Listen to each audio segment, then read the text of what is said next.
It does not make sense for us as a society to be putting people convicted of terrorist offences, of serious violent offences, out on early release.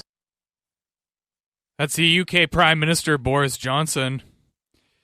After we found out that the man who was the stabber in the London Bridge incident on Friday had been let out of prison early after being convicted on terrorism charges. There were reports in British media that he had been wearing an ankle bracelet allowing police to track his movement at the time of the attack.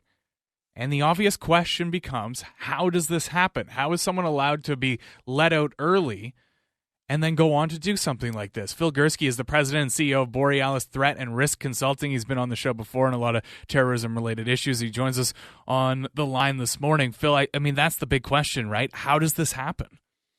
No, you're absolutely right, Matt. But before we get to that, last time you and I talked, my friend, you said you'd bring me back on to talk about something positive. That is true, I did. This is not positive, my friend.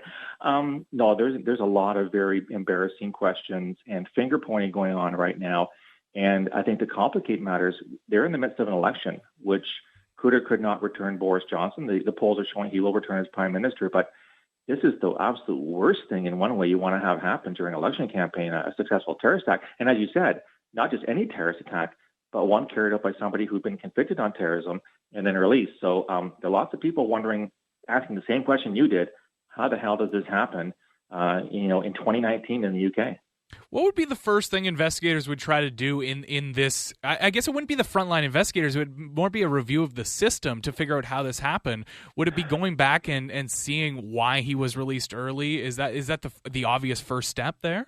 I would think so, but I would also submit that, so MI5, which is, the UK equivalent of CSIS where I used to work, I'd be very surprised, Matt, if they weren't already following him again once he was released, because they wouldn't have any guarantees. He wouldn't have reoffended. So I'd be curious what MI5 knew about him. Did they have a warrant to intercept his communications? Did they have surveillance on him? Were they recruiting human sources against him? So I think there's a lot of people that will be asking questions about the early release, the decision why that was made. So my understanding is that there's some kind of risk assessment tool that prisons authorities would have used to determine that he was okay to let out early. Is that the right tool? Did somebody miss something? So there'll be a lot of people, I think, checking their files and saying, what did we know? When did we know it? And as you said, what went into the decision that this man was okay to release, even with an ankle bracelet? And there's some really disturbing parallels here in Canada, Matt, we should talk about with Aaron Driver. But, these are really tough questions. Well, when someone's out on release from these types of charges, let's start with just a terrorism-related offense, and they're wearing an ankle bracelet, would there be somebody, like I think of a movie, right, where you got someone in a van outside the house watching this person all the time. It probably isn't like that just for budget reasons. What would be a realistic expectation of the monitoring that was done on this person? Obviously, somewhere along the way, something went wrong, but what would be a realistic expectation of the review this guy would be under?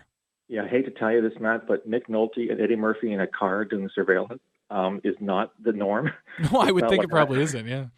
It's resource intensive. And, I think the other thing that has to be borne in mind here is that, the UK, MI5 has identified publicly 23,000 people that they're worried about who adhere to some kind of terrorist ideology. Nobody has the resources to look at 23,000 people. And on the other hand, you prioritize. And I've seen the prioritization schedule that MI5 uses, and it's a tough call. You've got all these people and you rank them. Who's most likely to go and commit an act tomorrow or a week from now or a month from now? This is really, really time-consuming. It's resource-consuming. So even with an ankle bracelet, we had a case here, again, Aaron Driver, but also Martin Couture-Rouleau in Quebec City, 2 days before the Happy Bow attacked here in Ottawa. He was on a peace bond. He was being monitored supposedly by the RCMP or local police, and he was able to get in a car and kill Warrant Officer Patrice Vincent before he was killed by police. So the bottom line, Matt, is that there are no guarantees. And so if there are no guarantees, what should we do about that? That's the tougher question as far as I'm concerned. Would agencies right across the world be looking at something like this and going, okay, we need to double down and check the people that we're watching? Does that have repercussions internationally? I think it does. I think it does here in Canada. And if I can go one step further, you and I have talked about the big debate about returning foreign fighters, Canadians who join ISIS and other groups coming back. That's resource intensive as well. So that might weigh into, should we in fact bring them back? The government's been quite quite adamant so far that we will not bring these people back to Canada because there's no legal obligation to do so. The UK is already reviewing all its cases. I just read that in the UK media this morning when I got up at Old Dark Hunter because I was in Finland last week. And they're going to be looking at all the files they have and double-checking and triple-checking and quadruple-checking, is this guy okay to let out? And, of course, the knee-jerk reaction, Matt, from British citizens is lock them up, throw away the key, never let them out. Now, that's got pluses and minuses. Yeah, but how realistic is that as a suggestion? Well, it's not, right? I mean, we have a system in the Western world, generally speaking, in our penal systems, whereby we don't lock up people forever unless they're the worst of the worst. We try to rehabilitate, we try to reintegrate, and I personally think that's the right approach. That's just my personal opinion. So we're not going to go back to the days of hanging on guys at dawn, but I think there are going to be some very serious questions. Again, what tools do you have to assess threat, and how reliable are they? Have they been measured in terms of effectiveness? There's lots of tools out there, Matt, lots of risk assessment tools, and they're great, but none of them are perfect. And the problem in this kind of thing is that, and I've said this to you before, I think we're only as good as our last failure. This is clearly a failure somewhere along the line in the UK, and the people are going to start asking, well, why did you fail when you didn't have to? Well, nobody's going to pay attention to any kind of intelligence service when they succeed, right? No, that doesn't get a ton of headlines. It might get a couple, but it's the failures that grab the most headlines for these types of incidents. No, you're right. And, in my time at CSIS, we foiled some incredibly complex plots, and people forget about them or dismiss them in some cases. It's funny, if I may, Matt, I'm actually giving a talk tomorrow at Ottawa U at 11:30 on the very topic of, how big is a terrorist threat to Canada? And, it's there because I worked cases and we were successfully preventing people from dying, which is great. But, if it bleeds, it leads, right? This is your business. And unfortunately, people don't pay attention to the ones where no one bleeds. So, yeah, these are all great questions, Matt. And unfortunately, none of them have really easy answers. So when something like this happens, how long would it take for checks and balances to be put in place so that it doesn't happen again? Would that have started right yesterday, or is there a long, tedious review process that goes on? I'm not really sure about that, but I would be very surprised if they didn't suspend all pending releases until such time as they feel better about this. But, that's only a matter of time, right? You and I both know that, as time goes on, people forget, and it's not nearly as urgent because nothing's happened. So they go, well, maybe this guy's okay after all. Maybe he's really been de-radicalized, whatever the hell that's supposed to mean. I don't believe in the term. Maybe he's okay to release into society on conditions, ankle bracelets, reporting, whatever kind of thing.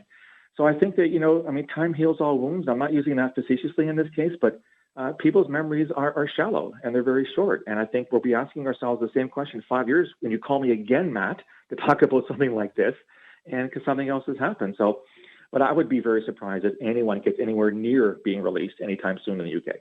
Phil Gurski is here. He's the president and CEO of Borealis Threat and Risk Consulting. You heard him mention he had worked at CSIS in the past. And you mentioned the Aaron Driver case earlier. What kind of lessons did the Canadian system learn from that case? Well, they certainly learned that peace bonds aren't perfect. So the peace bond is kind of the UK calls them control orders. Excuse me, we call them peace bonds. There were conditions on Aaron Driver. He had to live with his sister. He couldn't do certain things. And yet he built a bomb and got into the back of a cab in Stratford, Ontario in August of 2016. And luckily it was a lousy bomb and only he got hurt. But I don't know peace bonds are there for a reason. As I said earlier, we can't, lock them up forever. That's not our system. But when you've only got so many resources in place, and again, surveillance is not like Nick Nolte and Eddie Murphy in a car in Hollywood. It takes resources, and then you have to prioritize which ones you're looking at. So I don't think we're going to get rid of peace bonds anytime soon, and I don't think we should. But you got to ask yourself the question: maybe peace bonds aren't the best tool for convicted terrorists or alleged terrorists. Then you get it's a whole civil liberties issue, right? You haven't convicted me of terrorism. I'm an alleged terrorist. Why can't I get the same privileges as a guy that steals from a local Max Milk? If we even have Max Milk anymore, I have no idea. Right. Or Shoppers Drug Mart. But you also just can't lock someone up, which is what a lot of people would be calling for after seeing this, right? Why isn't he still in jail? This case in London would be a little bit different because at least the guy was convicted of something, but you can't just go round up people that you suspect may be up to something. No, you're right. I think you hit a really good point, Matt, and that is this guy was a convicted terrorist. I don't recall offhand, as I'm dealing with jet lag right now, what he was convicted of. I think it was a plot in the UK, or maybe it was a plot to join ISIS. I don't remember. But you're right, he's different. He was convicted in a court of law. He had his chance to defend himself. He was found guilty and given a rather light sentence and then released, under the system. That's different than Aaron Driver. You can't. Yeah, it was an Al-Qaeda-linked group that he was accused of plotting major attacks with, including Parliament, the U.S. Embassy, and had listed some individuals like the Prime Minister and the Mayor. Oh, okay. Well, thanks. Yeah. But, like I say, Aaron Driver was not convicted. He was alleged to have been a terrorist. In the end, he turned out to be a terrorist. But, you can't throw someone in the clink for allegedly being a criminal, right? They have to have their day in court, and that's the way it should be. So I think there's a variety of different approaches we have to adopt here, but certainly the question on everyone's mind today, Matt, is does a convicted terrorist deserve to go free anytime soon? And in the wake of what happened a few days ago, the answer that most people will say is no. Are there a number of convicted terrorists out in Canada right now? Absolutely. In fact, to the best of my knowledge, the Toronto 18, if you remember those guys right. from 13 years ago, that was a case I worked on quite closely. It was the biggest terrorism investigation we ever had at CSIS. Best of my knowledge, only 2 of the Toronto 18 are still in jail. So 11 were convicted, 7 were acquitted, and of the 11 convicted, I believe 4 or 5 got released immediately with time served. And the ringleader, to the best of my knowledge, is free. So what does that tell you? Well, there we go. Again, nothing happened, right? No one died, no one was injured, there was no destruction. So was it really a serious plot? There are people in this country, Matt, who think that CSIS and the RCMP make stuff up. That we pretend it's terrorists, or that we're egging them on, or engaging in sting operations or whatever. So the bottom line is, unfortunately, if nothing happens, people are less willing to consider it as very serious. And as a result, when these releases happen, no one really seems to shrug. Okay, one more prisoner released. Oh well, I guess it's normal. I hate to say that, but that's the way it is. Just before we let you go, you mentioned right off the top, and we played the clip of the British Prime Minister. It's an election happening right now in Britain. Does that put a lot more pressure on the organizations like MI5 to act in an election campaign, or is it just going to ramp up the rhetoric with the different candidates bringing this up to the forefront on the campaign?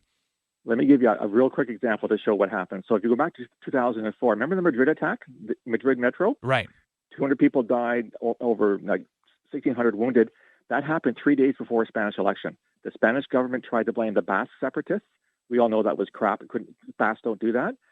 That government lost the election because they were perceived by Spaniards as being unable to protect its citizens. So, if something else happens between now and the election, it would look bad on Boris Johnson. Would it go to the point where he'd lose the election? Luckily, he's going against Jeremy Corbyn. From what I understand, he's not exactly the sharpest pencil in the box either. So hard to say, but yeah, there'd be a lot of pressure on MI5, on the Metropolitan Police, to make sure there's no repeat between now and when the British citizens go to the polls.